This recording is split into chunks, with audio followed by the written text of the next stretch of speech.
এখানে আপনার বাড়ি ছিল প্রথমে? আরো অনেক দূরে ছিল।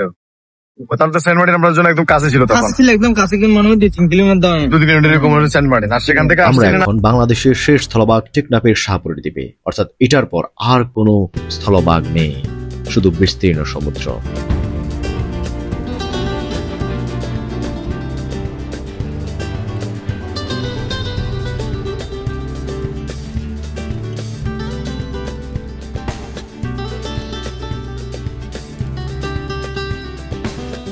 কক্সবাজার কিভাবে যেতে হয় সেটা কিন্তু প্রথম পর্বে আমি অলরেডি আপনাদেরকে দেখিয়েছি। সেই সাথে দেখিয়েছিলাম প্রথম পর্বে কলাতলি মোড়, ডলফিন মোড় এবং সুগন্ধা বিচের সৌন্দর্যগুলো। আপনি যদি কক্সবাজারের আসল সৌন্দর্য উপভোগ করতে চান এবং সেই সাথে কিছু হিডেন বিচ দেখতে চান, মিনি বান্দরবন থেকে শুরু করে একেবারে বাংলাদেশের শেষ মাথা টেকনাফের শাহপুরের দ্বীপ অব্দি আমরা গিয়েছিলাম অ্যাডভেঞ্চার ট্রিপটিতে। এই অ্যাডভেঞ্চার ট্রিপটি মূলত আমি আপনাদেরকে শেয়ার করতে যাচ্ছি এই জন্য যে আপনারা শুধুমাত্র কক্সবাজারের উদ্দেশ্যে যান কিন্তু কক্সবাজারের আসল সৌন্দর্যগুলো উপভোগ করতে পারেন না। মাত্র আর কিছু টাকা খরচ করলে আপনি পুরো কক্সবাজারের ম্যাপটা কিন্তু একেবারে ঘুরে ফেলতে পারেন খুব ইজিলি। তো সেই প্রসেসটাই আমি আপনাদেরকে আজকের ভিডিওতে শেয়ার করব। বলে রাখি, আপনারা যারা প্রথম পর্বটি দেখেন নাই তারা চাইলে আমার এই নিচে ডেসক্রিপশনে পিন করা থাকবে প্রথম পর্বটি, অথবা আই বাটনে ক্লিক করে আপনারা প্রথম পর্বটি দেখে নিতে পারেন। তাহলে আপনাদের জন্য এই জার্নিটা খুবই ইজি হয়ে যাবে। চলুন কথা না বাড়িয়ে শুরু করে আজকের অ্যাডভেঞ্চার ব্লগটি। আপনারাও হয়ে যান আমাদের সাথে ভ্রমণ সঙ্গী। ভিডিওটা কিন্তু ইন্টারেস্টিং হয়ে যাচ্ছে।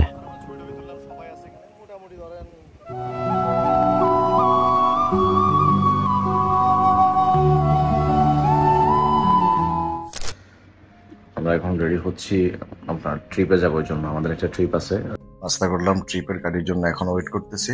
গাড়ির কোনো খবর নাই। অবশেষে কল পাইলাম, আমরা এখন ট্রিপের জন্য যাব। আমরা এখন যাব হচ্ছে শাহপুরের দ্বীপ থেকে শুরু করে টেকনাফের যে সীমান্তবর্তী এলাকা আছে, আমি যতটুকু জানি আর কি, আমাদেরকে ট্যুর গাইড যতটুকু বলছে। তারপর হচ্ছে কাঁকড়া বিচ, লাবণী বিচ, এগুলো দেখবো। ইনানি বিচ তো দেখবোই, মেরিন ড্রাইভ রোড আছে সাথে। তারপর সেন্ট মার্টিনের যে হচ্ছে সৌন্দর্যটা আমরা দূর থেকে উপভোগ করতে পারবো। কক্সবাজারের দ্বিতীয় দিন আমাদের অ্যাডভেঞ্চার যাত্রাটি শুরু করি আমাদের রিসোর্টের সামনে থেকে। কক্সবাজার যাওয়ার আগে আমরা এই ট্যুর প্যাকেজটি অ্যারেঞ্জ করে নিয়েছিলাম। সৌভাগ্যবশত আমরা সহ এই গাড়িতে মোট যাত্রী ছিল 8 জন এবং আমরা সকাল 9:30টার দিকে রওনা দিই একেবারে টেকনাফের 0 পয়েন্ট শাহপুরের দ্বীপ অব্দি। এবং সেই সাথে পেয়ে যাই নতুন কিছু শুভাকাঙ্ক্ষী যাদেরকে আগে কখনো দেখিনি। কথা বলে তাদের সাথে অনেক ভালো লেগেছিল। আপনারা জেনে অবাক হবেন, এই টেকনাফ হচ্ছে পাগলের দেশ, অর্থাৎ এখানে অসংখ্য পাগল বাংলাদেশ থেকে ছুটে আসে এবং তারা আর কোথাও যেতে পারে না, এখানেই তাদের শেষ গন্তব্যস্থল হয়ে যায়। তা আমরা পাগলের মেলা দেখতে দেখতে ছুটে গিয়েছিলাম টেকনাফের শেষ প্রান্তর অব্দি। নিচে ডিসক্রিপশন লিঙ্কে আমরা ওনার অ্যাক্সেস দিয়ে দিব, যার সাথে যোগাযোগ করে আমরা এই ট্রিপে অংশ নিয়েছিলাম। এই ট্যুর প্যাকেজটি আমরা অ্যারেঞ্জ করে নিয়েছিলাম জনপ্রতি 2250 টাকা করে। টেকনাফ যাওয়ার পথে সারি সারি অসংখ্য সুপারি বাগান দেখা যায় এবং বাড়িগুলো বেশ সুন্দর। এই যাত্রার প্রথম অ্যাডভেঞ্চার ছিল আমাদের এই দরিয়ানগরে। এখানে অপোজিট পাশে রয়েছে পাটুয়ার টেক। পাটুয়ার টেকটির ভিতর যখন আমরা প্রবেশ করি তখন আমাদের মনে হয় আমরা বান্দরবনের মধ্যে আছি। নাফাখুম বা দেবতা খুমে গেলে যে একটা ফিলিংস হয়, সেম একটা আমরা রোমাঞ্চকর ফিল এখান থেকে অ্যাডভেঞ্চার ট্রিপ উপভোগ করি। আমরা বেশ খানিক দূর চলে গিয়েছিলাম, আমাদের ট্যুর গাইড ছিল সাথে। চারদিকে কাটা পাহাড় রয়েছিল এবং মাঝখানে হাঁটার এই জায়গা। সত্যি বলতে আমাদের অ্যাডভেঞ্চারটি আসলেই একটা ওয়েলডেস্টের মতো হয়েছে। মনে হচ্ছে আমরা ম্যানগ্রোভ ফরেস্টের ভিতর দিয়ে হাঁটতেছি। এইখানে আসলে আপনি মনে করবেন না যে আপনি আসলেই কক্সবাজার এসেছিলেন।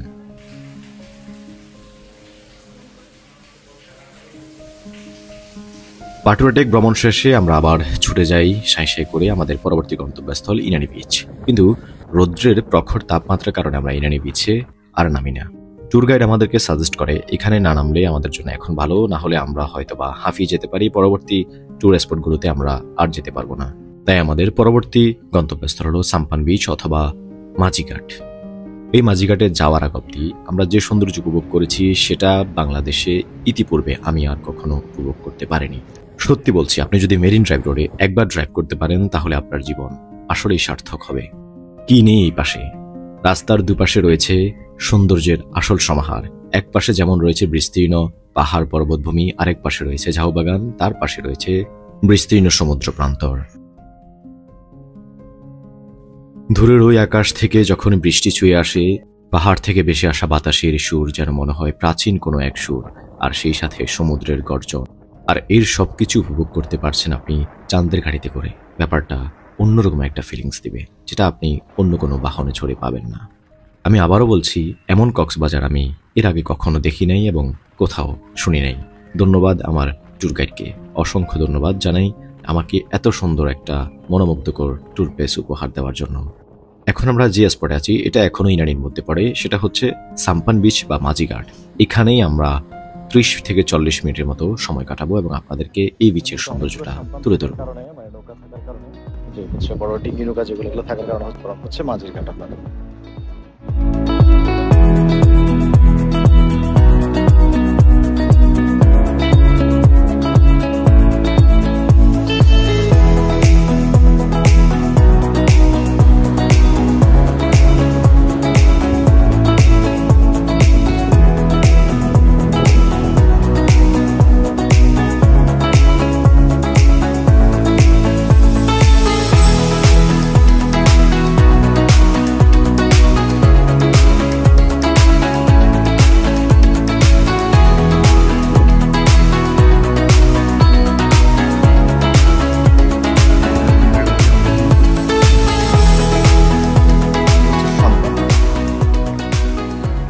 এই যাত্রায় এটা ছিল আমাদের প্রথম দেখা বিচ এবং তৃতীয় ট্যুর প্লেস। আমি আপনাকে তৃতীয় ট্যুর প্লেস বলছি এজন্য কারণ আপনাদের সাথে আমি দ্বিতীয় ট্যুর প্লেসটা স্কিপ করেছি। কেন স্কিপ করেছি? কারণ সেটা ছিল পাহাড় পর্বতে ঘেরা মিনি বান্দরবনের কথা, যেখানে গেলে আপনি মিনি শব্দটা আর পাবেন না। আপনি মনে করবেন যে আসলে এখানে বান্দরবন রয়েছে। এই বান্দরবনে গেলে কি কি দেখতে পাচ্ছেন চলুন সেগুলো এখন এই স্পটে শেয়ার করি। আবারও বলছি, এটা ছিল দ্বিতীয় ট্যুর প্লেস, কিন্তু আমরা এই ট্যুর প্লেসটা স্কিপ করেছি শুধুমাত্র আপনাদেরকে পাহাড়ি একটা আকর্ষণ দেওয়ার জন্য।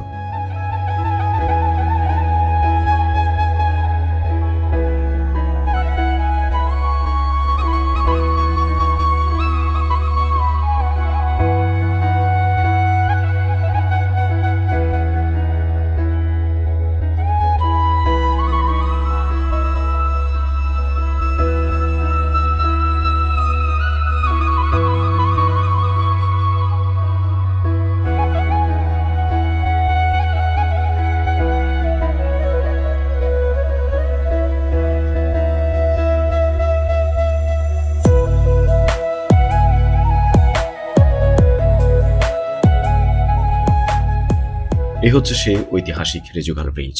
আপনাকে ঐতিহাসিক রেজুখাল ব্রিজ কেন বলছি সেটা আমি পরে বলছি। তার আগে আমি আপনাদেরকে যেহেতু মিনি বান্দরবন যাব সেটার গন্তব্য দেখাই। রেজুখাল ব্রিজের অপোজিটে যে রাস্তাটা গিয়েছে এই রাস্তা ধরে আমরা গাড়িতে করে 2 থেকে 3 মিনিট যাওয়ার পরেই মিনি বান্দরবনের দেখা পাই।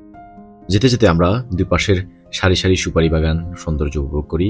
অসংখ্য সুপারি বাগান এখানে দেখতে পারবেন আপনি। মাথার উপরে যখন তাকাবেন তখন সুপারি বাগানের এরকম সৌন্দর্য আপনাকে অন্যরকম একটা ফিল করাবে।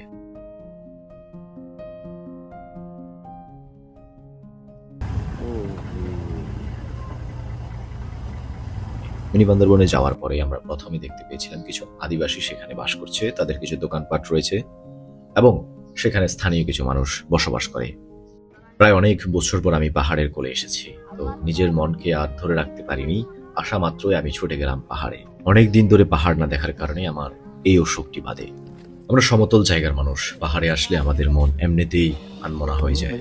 এই পাহাড় থেকে আপনি দেখতে পাবেন অন্যরকম একটা কক্সবাজার, যেটা এক পাশে কক্সবাজার, এই পাশে রয়েছে টেকনাফ এবং সামনে যে পাহাড়গুলো দেখতে পাচ্ছেন এই পাহাড়গুলো সবগুলোই হচ্ছে মায়ানমার। আর এত সব সৌন্দর্য কিন্তু আপনি পাচ্ছেন যদি আপনি মিনি বান্দরবনে আসেন। তখন আপনি এখান থেকে পুরো কক্সবাজার পাখির চোখে দেখতে পারবেন। তারপর আমরা রেজুখাল ব্রিজ ক্রস করে ইনানির রাস্তা ধরে চলে যাচ্ছি টেকনাফের গন্তব্যমুখে। রেজুখাল ব্রিজ নিয়ে কথা বলবো বলেছিলাম।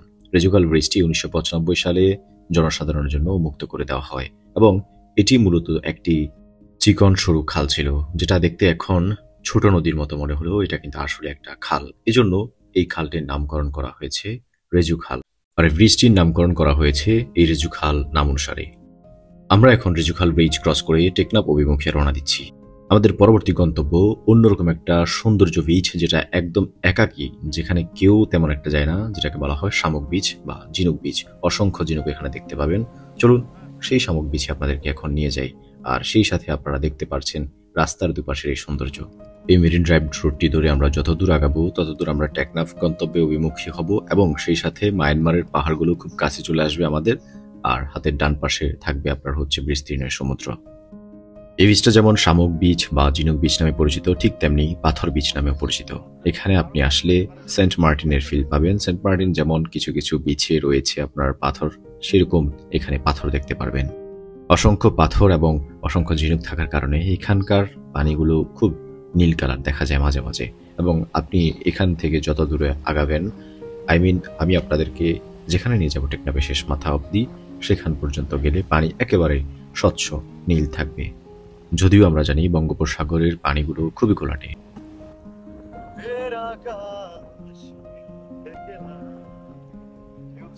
এটার নাম কি বলে? ঝিনুক। ঝিনুক সৈকত। আমরা অনেকগুলো অলরেডি ঝিনুক করেছি। আমার পকেটে অনেকগুলো ঝিনুক আমি নিচে স্টক করছি। তো এই তো এটা অনেক সুন্দর।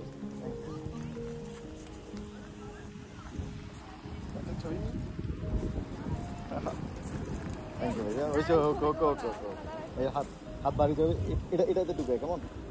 এটাতে দাও। হাত দিও না, হাত দিও না। আচ্ছা আচ্ছা ঠিক আছে। এই যে পাথর, হ্যাঁ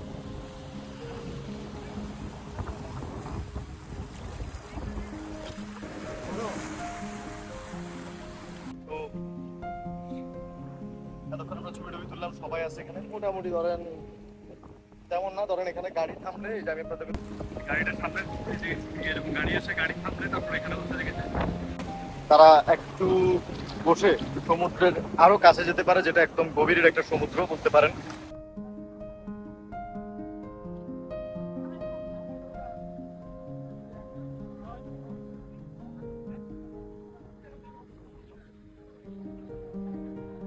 জীবনে আর কিছু লাগে না রে ভাই, এই যে দুলনা, এই সাগর, ভিউ, মেরিন ড্রাইভ রোড, হ্যাঁ ওই পাশে পাহাড়, এই যে পাহাড়, আর কি লাগে ভাই বলো?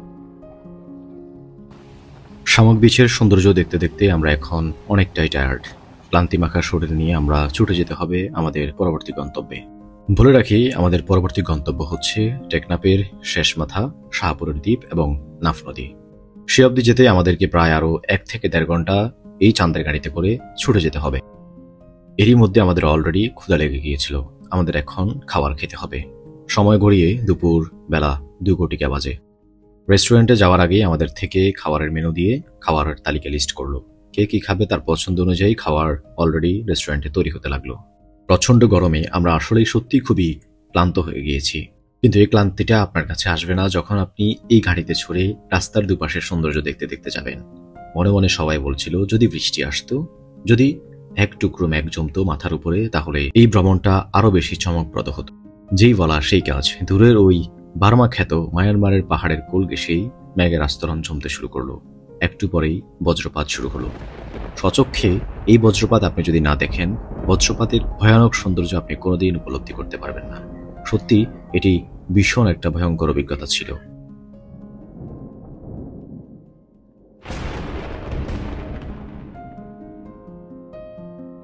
বজ্রপাত শেষ হতে না হতেই বৃষ্টি শুরু হলো। প্রশান্তির ছোঁয়া ফেলাম, মনে মনে আলহামদুলিল্লাহ বললাম। এত সব সৌন্দর্য দেখে মনে মনে স্রষ্টার প্রশংসা করতে লাগলাম।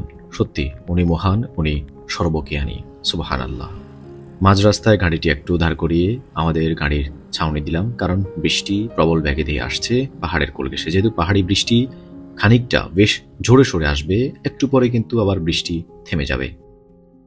মেঘ, পাহাড় আর বৃষ্টি বিরাস দেখতে দেখতে আমরা কক্সবাজার সীমান্ত পার করে টেকনাফ অভিমুখে রওনা দিয়েছি। অর্থাৎ আমরা এখন টেকনাফে। টেকনাফ সীমান্তে আমরা পা রাখার পরেই সাথে সাথে ড্রাইভার ভাই গাড়ি থামালো একটা রেস্টুরেন্টের পাশে। রেস্টুরেন্টটি সাগরের একদম পাশে, অর্থাৎ রাস্তার পাশেই হচ্ছে সাগর, রাস্তার পাশে হচ্ছে রেস্টুরেন্ট, যেটার নাম হচ্ছে রেইনড্রপ রেস্টুরেন্ট। মজার বিষয় হচ্ছে বাইরে কিন্তু অলরেডি বৃষ্টির ফোঁটা পড়ছে অজর ধারায়, আর আমরা বৃষ্টির ফোঁটা নামক রেস্টুরেন্ট অর্থাৎ রেইনড্রপ রেস্টুরেন্টে খাবার খাবো। এই যেন এক মহাবিলাসিতা। আমাদের গ্রুপের সবাই যে যেখানে পেরেছে খাওয়ার জন্য বসে গিয়েছে। খাবারের জন্য আমাদের মেনুতে যেটা যেটা ছিল আগে বলে দিয়েছি, মেনুতে যেটা যেটা থাকবে সেটা আমরা অর্ডার দিয়েছি। আমরা যেহেতু দুজন, তাই আমরা দুটো ডিশ অর্ডার করেছিলাম। একটা ডিশে ছিল রূপচাঁদা মাছ এবং অপর ডিশে ছিল 3টা চিংড়ি মাছ। রূপচাঁদা ডিশে শুধুমাত্র একটা রূপচাঁদা এবং অপর ডিশে 3টা চিংড়ি মাছ থাকবে। সাথে থাকবে লইট্টা ফ্রাই, দুটো ডিশে সেম, ভর্তা থাকবে এবং ডাল থাকবে আনলিমিটেড। সেই সাথে আনলিমিটেড রাইস থাকবে। আমরা এক্সট্রা আর কোনো রাইস নিতে হয় নাই, কারণ আমরা যেহেতু লং জার্নি করব, এক্সট্রা আর কোনো খাবার না খাওয়াটাই বেটার। মোটামুটি আমাদের পেট ভরার মতো খাবার খেলে এনাফ। এরপর আমরা পানি খেতে হবে, কিন্তু অনেকটা, আমাদের শরীরটা অনেকটা ক্লান্ত। রেইনড্রপ, এই রেইনড্রপ রেস্টুরেন্টে খাওয়ার যদি বলি আমরা 10 টাকা দিতে বাধ্য হবো। অনেক মানুষ তো সার্ভিস একটু দিতে কষ্ট হয়েছে, কিন্তু যথেষ্ট পরিমাণ ভালো খাবার আমাদেরকে দিয়েছে। তারপর হচ্ছে আপনার আপনি সেই সাথে খাবার খেয়ে এই পাশে হচ্ছে এভাবে বিচ দেখতে পারবেন। বলেন, খাবার খেয়ে আমরা 5 থেকে 10 মিনিটের মধ্যে একটু এখানে জিরিয়ে সাথে সাথে আমরা চলে গেলাম টেকনাফ অভিমুখে। আমাদের গন্তব্য আগেই বলেছি নাফ নদী এবং শাহপুরের দ্বীপ। টেকনাফ শহরের প্রবেশদ্বার মুখ দিয়ে যখন যাচ্ছিল, তখন টেকনাফের মেইন যে হাইওয়ে রাস্তা বলে এটাকে, টেকনাফ শহরে যাওয়ার জন্য যে রাস্তাটা, এটা খুবই খুবই সুন্দর লেগেছে আমাদের কাছে। দুপাশে সারি সারি সাম্পান রয়েছে। এগুলো মূলত যে সাম্পান বিচ দেখতে পেলাম আমরা এর আগে, সাম্পান বিচ থেকে আসে, অথবা যখন জোয়ার আসে তখন হচ্ছে যে কি এগুলা সাম্পান বিচে নিয়ে যায়, আর ভাটা আসলে এগুলো এখানে আবদ্ধ করে রাখে। আর সামনে অসংখ্য সাম্পান আরো আমরা দেখতে পেয়েছিলাম, ছোট ছোট সাম্পান রয়েছে। এগুলো দিয়ে জেলেরা মাছ ধরে দূর দূরান্ত থেকে নিয়ে আসে। আসলে পুরো জার্নিটাই কেমন যেন একটা মারাত্মক লেভেলের সৌন্দর্য। যেখানে তাকায়, যেদিকে তাকায় শুধু সৌন্দর্য আর সৌন্দর্য। ওই যে দেখতে পাচ্ছেন ওই পাশটা কিন্তু নাফ নদী, সেই পাশে হচ্ছে আবার মায়ানমারের পাহাড়, ভার্মা পাহাড় যেগুলো বলা হয়। এই পাশে হচ্ছে যে কি দুপাশে জমির মধ্যে লবণ চাষ করা হয়। লবণ চাষ এর পূর্বে কিন্তু আমি দেখি নাই। অনেকে হয়তো বা দেখছে, যারা কক্সবাজার বা এই মুখী থাকে অনেকে দেখছে। আমাদের জন্য কিন্তু এটা একেবারে নতুন।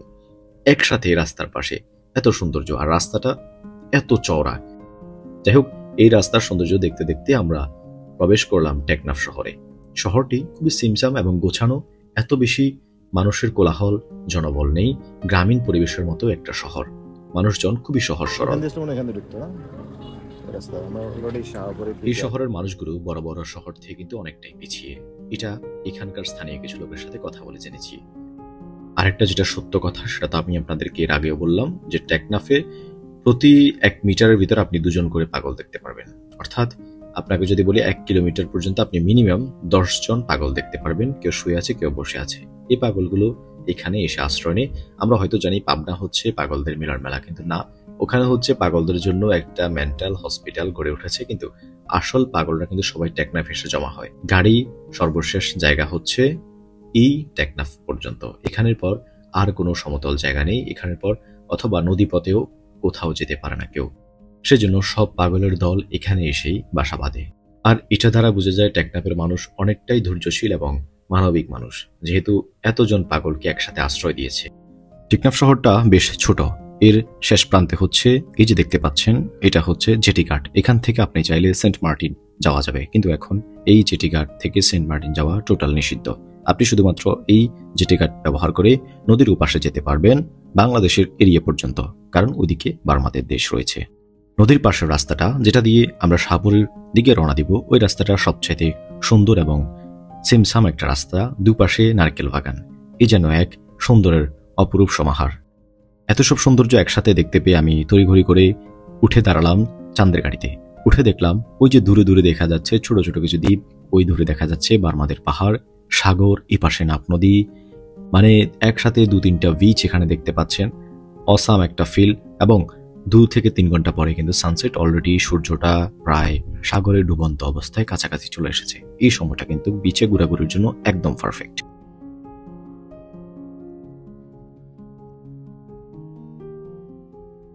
গাড়ি থেকে নামলাম। তারপর আমাদের সাথে এই ভদ্রলোকের পরিচয়। এই ভদ্রলোকটি এখানে স্থানীয় একজন মানুষ।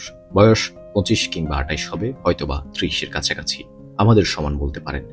এই বয়সী এই ছেলেটার যে সংগ্রামী জীবন, সেটা সত্যি আমাদের সাথে অবাক করার বিষয়। শুনুন তার মুখ থেকেই। উনি হচ্ছে আমাদের তহিদ ভাই। এখানে হচ্ছে টেকনাফে আসলে আপনি এখানে পেয়ে যাবেন আপনারা। তহিদ ভাই হচ্ছে এখানে আশপাশে থাকে, সবসময় রিজোর্টের ফিল নেই। সংগ্রামী একজন মানুষ, আমাদেরকে গাইড করতেছে। ওইখানে আপনার বাড়ি ছিল প্রথমে? আরো অনেক দূরে। আরো অনেক দূরে ছিল। তার তো সেন্ট মার্টিন আপনার জন্য একদম কাছে ছিল, তখন কাছে ছিল, একদম কাছে, কিন্তু মনে হয় 2-3 কিলোমিটার দাঁড়ায়। 2 কিলোমিটার এরকম হলো সেন্ট মার্টিন, আর সেখান থেকে আসছিলেন আর গেলে রেখে এখানে তাও খেয়ে ফেলছে। আমি যদি একটু অ্যাড করি, ছেলেটির কথা অনুযায়ী ছেলেটার বাড়ি আজকে থেকে 10-15 বছর আগে ছিল ওই যে দূরে দেখতে পাচ্ছেন সাগরের এপাশে। এখান থেকে সে সেন্ট মার্টিন যেতে তখনকার সময় লাগতো মাত্র 30 থেকে 40 মিনিট, যদি সে স্পিড বোট দিয়ে অথবা কোনো লঞ্চে করে যেত। কিন্তু এখন এই সময় এসে সে বাড়িটা ভাঙতে ভাঙতে উপকূলে আসে 4-5 বছর আগে, তারপর ভাঙতে ভাঙতে এখন এই যে দেখতে পাচ্ছেন এই প্লাস্টিক বা বেড়া দিয়ে হচ্ছে ঘোরা এই বাড়িটা। বলে রাখি, এখানে তারা ভাই বোন মিলে 8 থেকে 9 জন মানুষ বসবাস করে।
দেখতে দেখতে সন্ধ্যা ঘনিয়ে আসলো এবং সূর্য অস্তমিত হতে লাগলো।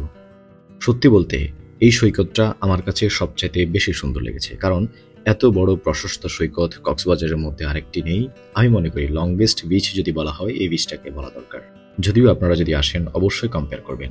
এখানে আসলে আপনি একসাথে অনেকগুলো সৌন্দর্য দেখতে পারবেন। আমি ইতিমধ্যে আপনাদেরকে বলেছি, সবচাইতে বেশি ভালো লেগেছে আমার কাছে দূর থেকে ওই যে সেন্ট মার্টিন দেখা যাচ্ছে, এটি আমি স্বচক্ষে দেখতে পেয়েছিলাম। কারণ নভেম্বর-ডিসেম্বর মাসে আমার যদিও যাওয়ার কথা, যেতে পারি কিনা জানি না, তবে যে আমি বাংলাদেশের একমাত্র প্রবাল দ্বীপ দূর থেকে দেখেছি এটাও বা কম কিসের। এরই মাঝে হঠাৎ করে ট্যুর গাইড আমাদেরকে বলে উঠলেন এই বিচে নাকি আমরা স্টে করতে পারবো না, অলরেডি ঘন্টা 2-3 ঘন্টার ভিতর এখানে জোয়ার আসতে পারে, জোয়ার আসলে আমাদের সমস্যা হতে পারে, এবং আমরা এখান থেকে চলে গিয়ে যেই জায়গায় আমরা দুপুরের খাবার খেয়েছিলাম ওই জায়গায় আমরা নাকি সানসেট দেখব। যে বলা সেই কাজ, আমরা রেডি হয়ে গেলাম, এখান থেকে আমরা মুভ করব। যেতে যেতে আমরা আরো কিছু সৌন্দর্য এই দ্বীপটাতে উপলক্ষ করলাম। আমরা এই লাল কাঁকড়া বিচটাতে লাল কাঁকড়া খোঁজার জন্য একটু ট্রাই করলাম, কিন্তু বৃষ্টির কারণে লাল কাঁকড়া আমরা দেখতে পারিনি। গুটি গুটি বৃষ্টি ছিল বলে লাল কাঁকড়াগুলো তার গর্তে ছিল। দু একটা দেখেছি কিন্তু ক্যামেরায় ধরা পড়েনি, কিন্তু আমরা দেখতে পেয়েছি এই শামুক কাঁকড়াটি। ঝিনুক কাঁকড়া মানে আনকমন একটা হচ্ছে প্রজাতি, ঝিনুক প্লাস কাঁকড়া। এটা দেখে অন্তত আমাদের লাল কাঁকড়া দেখার স্বপ্নটা পূরণ করলাম। এই পাতাটা পেয়েছি আপনার বিচে, সরি জুতাটা ইগনোর করবেন। এই যে একটা পাতা দেখতে পাচ্ছেন আমার হাতে, এই পাতাটা কিন্তু বাংলাদেশের কোনো গাছের না।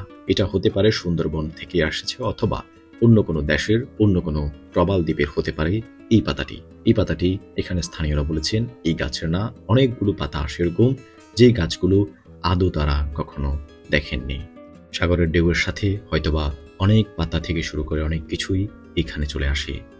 সন্ধ্যার পরে যখন এখানে জোয়ার আসবে 1 হাঁটু পরিমাণ পানি আসবে। সত্যি বলতে এটা নাকি তাদের এখানে প্রতিনিয়ত ঘটে। এই জিনিসটা দেখেন, এইখানে মাঠটা কিন্তু একদম শুকনো, একটু পরে নাকি এই মাঠটাতে 1 হাঁটু পানি থাকবে। ভাবতে অবাক লাগছে, যদিও এই সৌন্দর্যটা দেখতে পারবো না, আপনাদেরকেও দেখাতে পারবো না, যেহেতু আমরা গ্রুপে এসেছি, গ্রুপের বাকিরা মন খারাপ করবে, তাই আমাদেরকে চলে যেতে হবে এখান থেকে। আবার আসবো কিনা জানি না, কিন্তু এই সাগরের এই মিলন মেলা এবং এইখানের ভালোবাসার মানুষগুলোর বন্ধন আমার আজীবন মনে থাকবে। গাড়িতে উঠেই আমরা রওনা দিলাম আমাদের পরবর্তী গন্তব্য সানসেট দেখার জন্য। বাকিরা যেমন উৎসুক হয়ে আছে, আমি মনে হয় ঠিক তার থেকে বেশি উৎসুক হয়ে আছি কখন সানসেট দেখব। সূর্য আস্তে আস্তে ক্রমশই লাল আভা ধারণ করছে, অস্তমিত হবে আর কিছুক্ষণের ভিতরে। এর মধ্যে আমি পথের ধারে যখন আসলাম তখন চাঁদের গাড়িতে উঠে দাঁড়ালাম এবং পুরো দৃশ্যটি ধারণ করলাম। ক্যামেরার মধ্যে কতটুকু ধারণ করতে পেরেছি কিংবা কতটুকু আপনাদেরকে দেখাতে পেরেছি তা আমি আদৌ শিওর না, কিন্তু আমার স্বচক্ষে আমি এই যে সৌন্দর্য দেখতে পাচ্ছি, এই স্মৃতিটুকু আমার হৃদয়ে গেঁথে থাকবে আজীবন।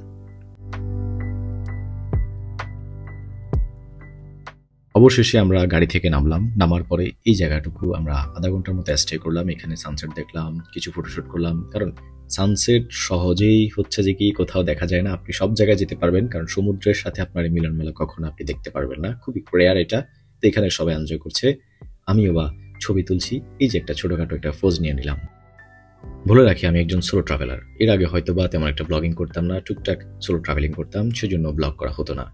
আর আমার সাথে এখন পার্টনার হিসেবে যোগ হয়েছেন আমার ওয়াইফ।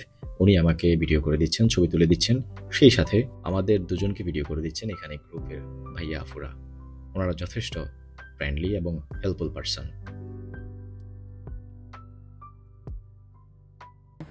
কি সুন্দর চাঁদ! শুধু কি সূর্যাস্ত দেখবো, চন্দ্র বিলাস হয়ে যাক, পুরোটাই একটা হেভেনের মতো মনে হচ্ছে। চাঁদ সূর্যের কম্বিনেশন। কক্সবাজারের এই ভ্রমণ আমার আজীবনের জন্য মনে গেঁথে থাকবে। এটা শুধুমাত্র একটা ভ্রমণ না, এটা আমার একটা আতিথেয়তা, একটা আবেগ এবং একটা ভালোবাসার জায়গা। এখানে আমি একসাথে অনেকগুলো সৌন্দর্য দেখতে পেয়েছি, অনেক মানুষের সাথে মিশতে পেরেছি, অনেক কিছুই এখানে আমি উপলব্ধি করতে পেরেছি। আমাদের কিন্তু সময় শেষ, আমাদের এখন ফিরতে হবে। সন্ধ্যা নামার পরে আমরা কখন যাব বাসায় সেটাই চিন্তা করতেছি। যেভাবে এক্সাইটেড ছিলাম আসার জন্য, সেভাবে যাওয়ার জন্য কিন্তু এক্সাইটেড, শরীর অনেক টায়ার্ড ছিল। যেতে যেতে আপনাদের কাছে আমার ছোট্ট একটা আবদার থাকবে, যদি ভালো লাগে আমার এই ভিডিওটা অবশ্যই একটি লাইক দিয়ে আমার চ্যানেলটা সাবস্ক্রাইব করে রাখবেন, আর আপনার প্রিয় মানুষদের কাছে অবশ্যই শেয়ার করবেন। আমি বলে রাখছি, আমার এই চ্যানেলে যত ভিডিও আসবে, যত ব্লগ আসবে, সবগুলো আপনারা পরিবার নিয়ে, প্রিয় মানুষ নিয়ে দেখতে পারবেন। ভিডিওগুলো অবশ্যই আপনাদের জন্য হেল্পফুল হবে। সেই সাথে আমার একটা ছোট্ট পেজ রয়েছে, এই পেজটাও আপনারা ফলো দিয়ে রাখবেন। আমি ফিরছি তাহলে রিজোর্টে, সেই সাথে রাস্তার দুপাশে রাতের সৌন্দর্যগুলো আপনাদেরকে দেখাবো এবং কক্সবাজারের অন্যতম সেরা দুটো হোটেল, এগুলো মিস থাকতো কেন আপনাদেরকে দেখাই। একটা হচ্ছে সি পার্ল হোটেল রিসোর্ট, এখানে আপনারা চাইলে হানিমুনে আসতে পারেন। একটা হচ্ছে হোটেল বেওয়াচ, খুবই নামকরা, টপ 1, 2, 3 এর মধ্যে এগুলো সবসময় থাকে। যাওয়ার সময় পথের প্রান্তরগুলো দেখতেছি, গধূলি আভা নেমে রাতের অন্ধকার দিয়ে বিসর্জন দিয়ে দিচ্ছে প্রকৃতিকে। ফিরছি নেক্সট ভিডিওতে নতুন কোনো ব্লগে, নতুন কোনো ট্যুর প্লেস নিয়ে কথা বলবো আপনাদের সাথে। আর আপনাদের যদি কোনো পছন্দের ট্যুর প্লেস থেকে থাকে, কোথায় গেলে ভালো হয়, সেটা অবশ্যই কমেন্টস করে জানাবেন। ভালো থাকবেন, সুস্থ থাকবেন। আল্লাহ হাফেজ।